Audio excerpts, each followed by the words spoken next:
राजा बाजा जरा बाजा भर दूंगी चिलम में मारल तो गाजा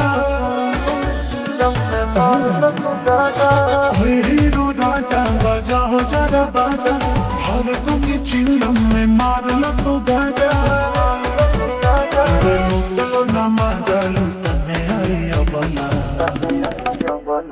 आज बदल के नाच तो सुन पगल चोली में बदल तो झल लहरा में दबल आज बदल के नाच तो सुन पगल चोली में बदल तो झल लहरा में दबल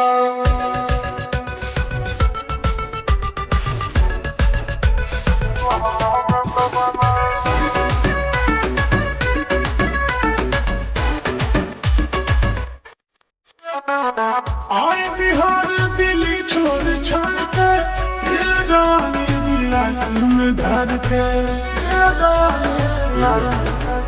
अबे अमुदाम दानी भदिया को गोड़ दिलो लोडर को मोदिया को रेत बिना दिए गेट खोल दो नया गला आज बदल के नाच तो सुन पगल चोली में बदल तो झल लहरा में दबल आज बदल के नाच तो सुन पगल चोली में बदल तो झल लहरा में दबल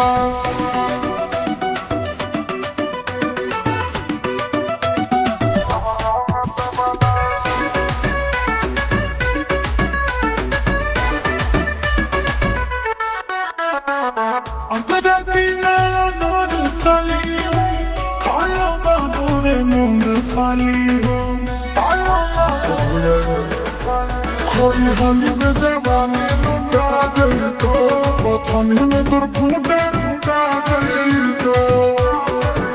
चंदा जाया शीश आज मेरे बदला